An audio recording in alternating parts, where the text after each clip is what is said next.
everyone, I'm Extreme Dude, and I'm so excited for Easter. Oh yeah, look, I was reading through my Bible. Did you know there are so many things that happened during that last week of Jesus' life?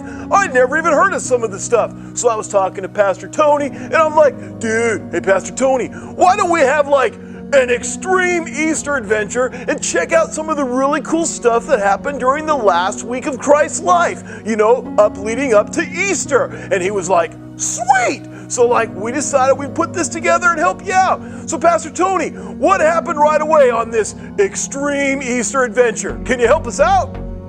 That's right, Extreme Dude. This really is an extreme Easter adventure. And so we just talked about Jesus going into Jerusalem, the triumphal entry, where we learn that Jesus is the King of Kings. The next day, Jesus goes to the temple. Now, at the temple is a place where people would sacrifice for the forgiveness of their sins. So they would take animals, and back in those days, they would kill those animals because the blood of those animals provided forgiveness.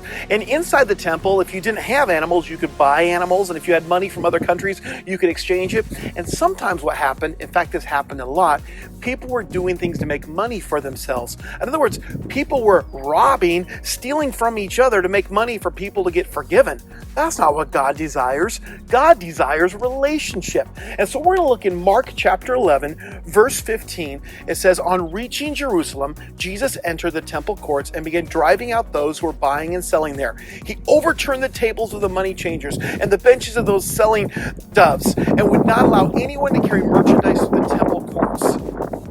He made a big mess. Okay, why? Because Jesus was saying enough of it. Enough of people trying to profit off of forgiveness of sins. Sins being forgiven is not about something that we do or something that we have to pay for. It's about having a relationship with God. In fact, he goes on to say this, and as he taught them, he said, is it not written, my house will be called a house of prayer for all nations.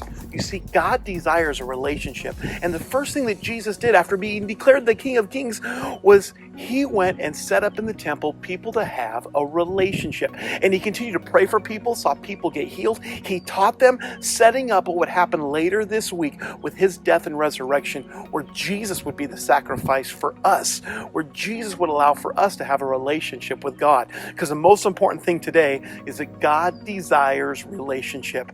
All right, boys and girls, keep listening. This is going to be an extreme Easter adventure, let me tell you.